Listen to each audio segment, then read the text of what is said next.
With me today, I have a brand new 2020 Jeep Gladiator, and I gotta admit, I've been dying to review this because I haven't been this excited about a car or truck in such a long time.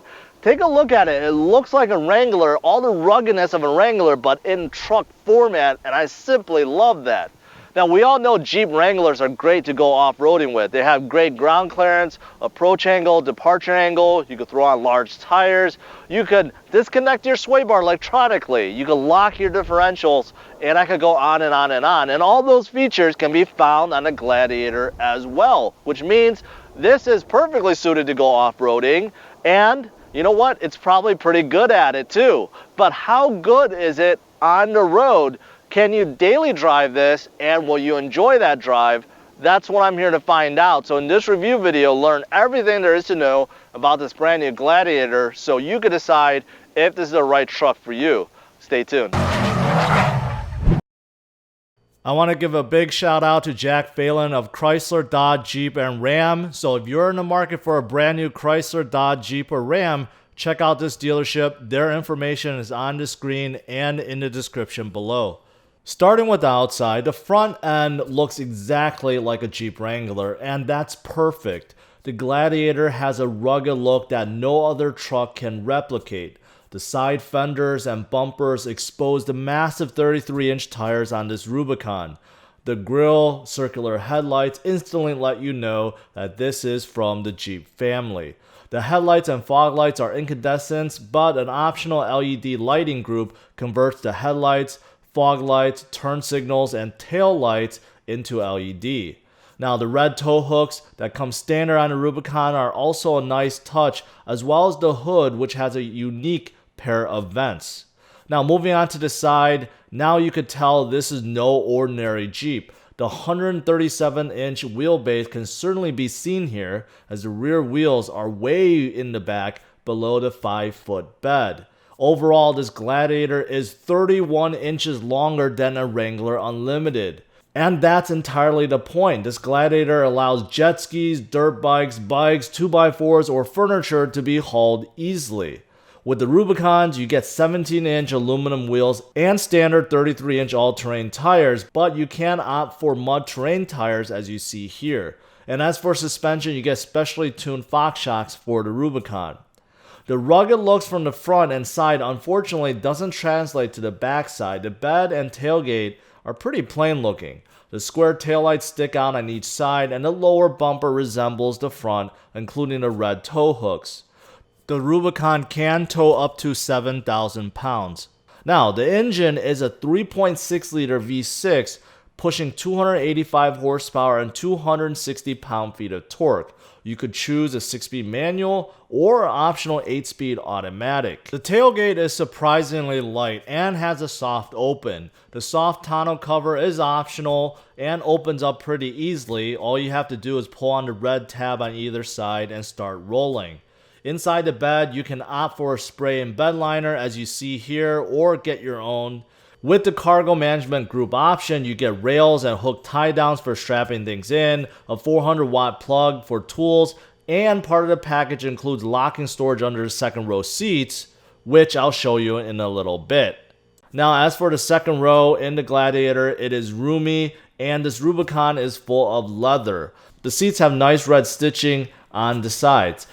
The seat bottoms can be lifted up, and it reveals the locking storage that's part of the cargo package I mentioned before. You also have a cool place to store all of your bolts for your doors, windshield, and the tops should you choose to remove them. There's also additional space for things behind the seat backs.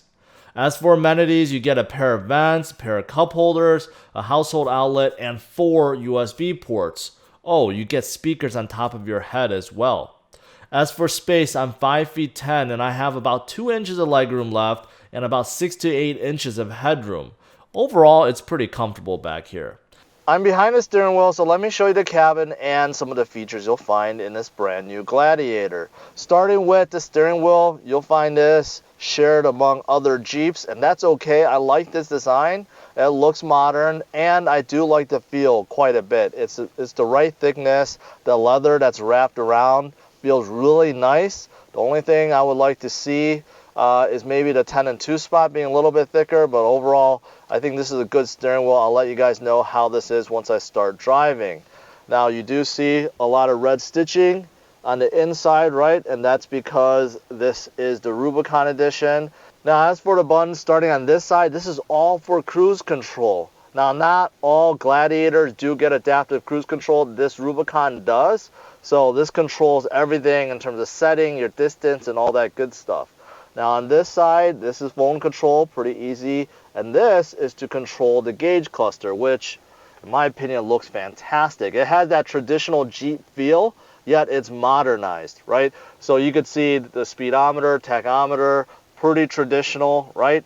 But in the center, you got a large digital cluster right there, and you control that with this. So right now, by default, you do see the speedometer, a digital speedometer with the temperature and fuel and miles, but then you can go down, and this is your oil life, this is your pitch and roll, and also if you go to the left, you can see if your sway bar is disconnected, and there's more about this in the infotainment that I'm going to show you in a little bit, but this will show you the pitch and roll, your sway bar, and your drivetrain. And then if you move on, here's adaptive cruise control. And here we go, fuel economy, trip computer, you know, all that good stuff. And then start, stop for your engine, whether or not you want that to be on or off, your audio, messages, screen setup, and it goes back. So there's a lot of things that you could see in here.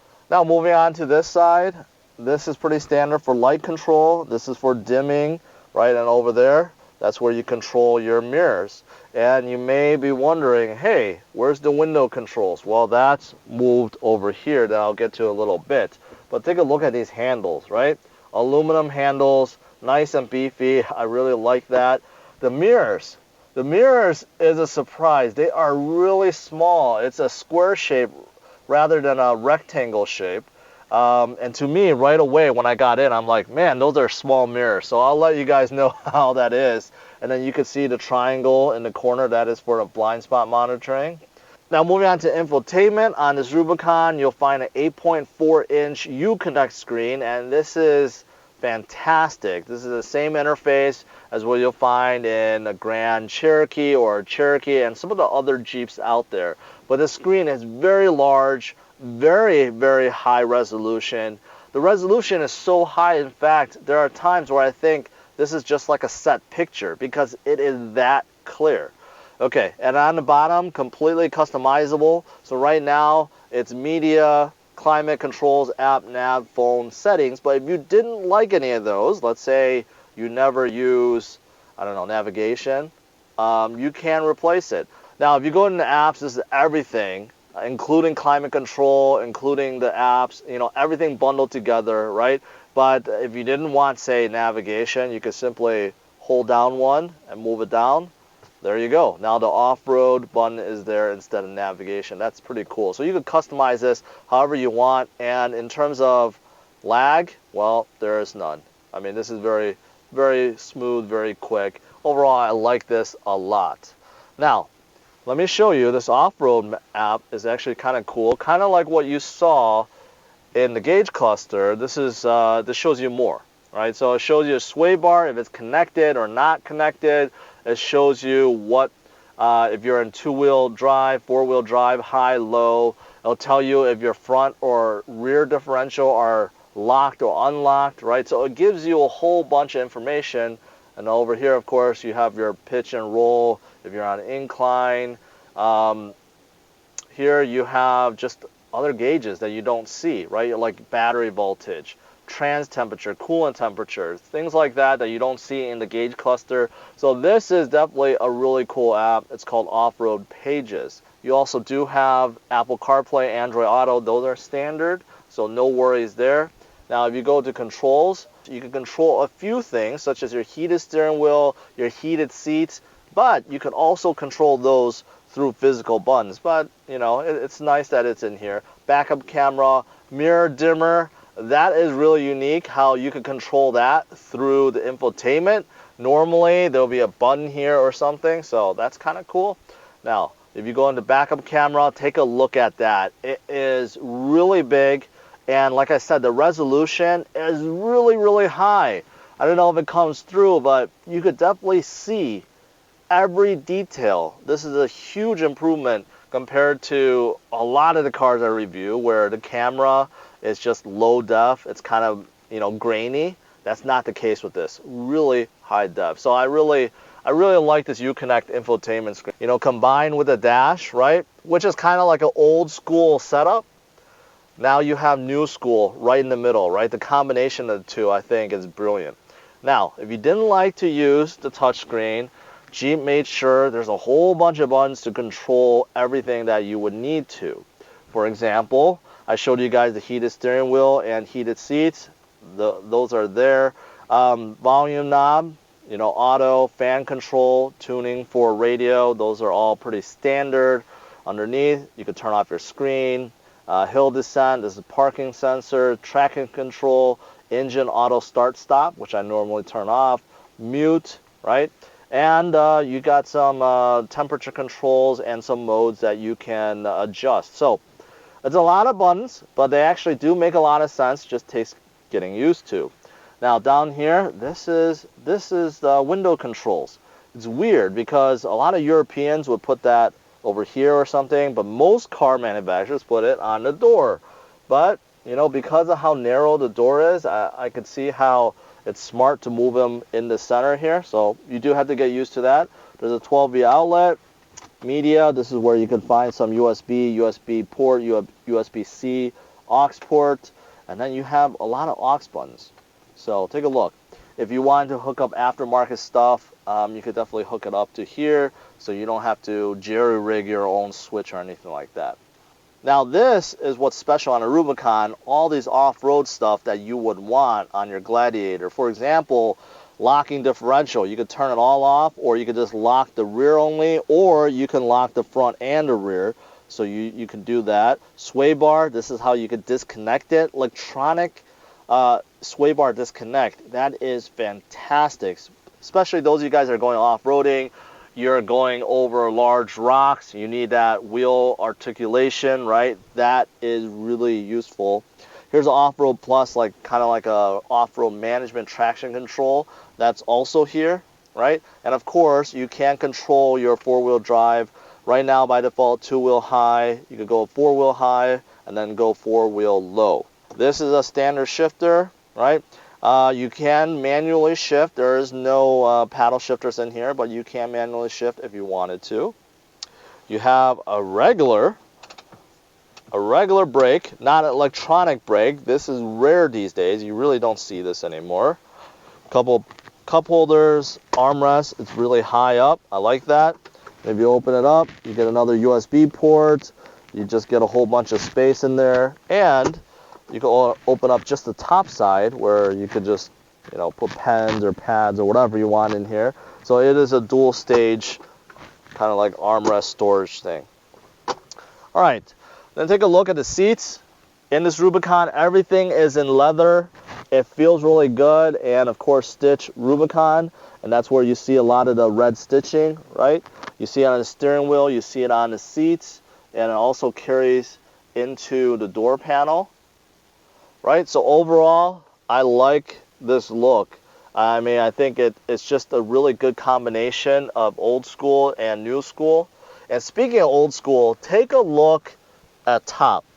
Now, Jeep, as far as I know, is the only car manufacturer that can get away with this, where you can see the frame and the body is exposed. And there's a purpose for that, because the roof you can open up. Again, this is the only truck I know of, right, that you can basically convert into a convertible. And not only convertible, you can remove the back, you can remove the windshield, you can remove the doors. I mean, you can go as free as you want in here. And to remove the top is really simple. Just a couple of these things that you have to release, front and back and side. That's pretty much it. And now I'm not going to do it because it's 30 degrees out and I don't want to freeze my butt off. But you can remove the top really easily. Up front, the back could also be removed, but you do need some tools for that. And the whole back part right, can also be removed. It's amazing what you can do in this Gladiator. All right, it's time to go for a drive. Let's see how this brand new Gladiator handles the regular roads. First things first is how tall this Gladiator is. That 11 inches of ground clearance, well, that could be felt right when you're trying to get into the Gladiator. I'm 5 feet 10 and I found it quite difficult without running boards to actually get in here. I had to really scoop my butt into the seats. So those of you guys on the shorter side, you probably want to opt for some running boards. But once you're in the seat, man, is it a commanding view. I would say this is probably as tall as a full-size truck. You're sitting really, really high. And I like the view. It's a very commanding view. Makes you feel like you're above everyone. So I definitely like the view. I like the seating position, but just know that it may be difficult for some of you guys to get in and out of this Gladiator. Now, because this is a Rubicon and because of these large, stubby, mud tires, I do hear them a lot. So going up to speed, I do hear that whine, a drone from the tires. But as for wind noise, it's actually pretty good. It's actually a lot better than I expected. I've been hearing a lot from people and just reading about people saying how loud it is inside here. I mean, wind noise is actually really good. Wind noise is good. It's just that you do hear a lot of these tires. But then again, if you crank up the radio or something, it's not going to be that bad. The steering, I'm not a fan of. It is really, really light, like extremely light. And not only that, it's very, there's a lot of play in the steering wheel. So, like right now, it's a little windy outside, and I'm finding myself really trying to correct like every few seconds because, you give it some input, and it's just not doing anything. There's a lot of play in the steering wheel, and with that combined with how light it feels, I do feel like I have to concentrate to make sure that I'm going straight. Otherwise, just a little bit of wind, it's just gonna blow me off track. So the steering isn't the greatest. Now, that's on road. Off road, right? I'm sure it's a different story, but on road, yeah, the steering needs some improvement. As for the steering wheel, on the other hand, the steering wheel is actually quite nice. The steering wheel feels nice. When I had heated steering wheel function turned on, man, it got hot. Like so hot that I had to turn it off. I mean, that was a big surprise. So if it's negative 20 degrees out, yeah, that's gonna come in handy. So let's do a U-turn over here. Let's see how good this turning radius is in this Gladiator. Yeah. Turning radius is horrendous, but you know what? Hopefully you guys won't have to do that a lot when you're driving around one of these. As for visibility, it's pretty good. The windshield, it's a good size, and the side windows are good too. Now the back window, of course, a little bit smaller, but overall, no problems with visibility. Now in terms of these seats, I will say that they do feel very comfortable. The leather actually feels nice. Not a lot of bolstering, but then again, I don't find myself flying out of these seats, and they actually feel pretty good. But one gripe I have is everything is manually adjusted. There's no power functions, which in a $60,000 truck seems a little bit ridiculous. So driver, passenger, everything is manually adjusted. You just got to get used to that.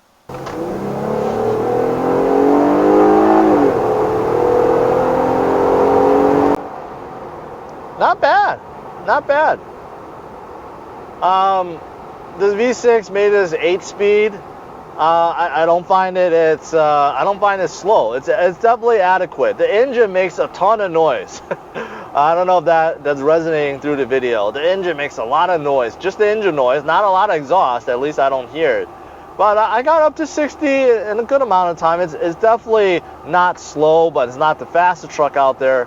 But it'll get the job done. Now, as for suspension, I'm going on a freeway that's pretty bumpy. I definitely feel it. I feel a lot of it throughout the body and in the steering wheel.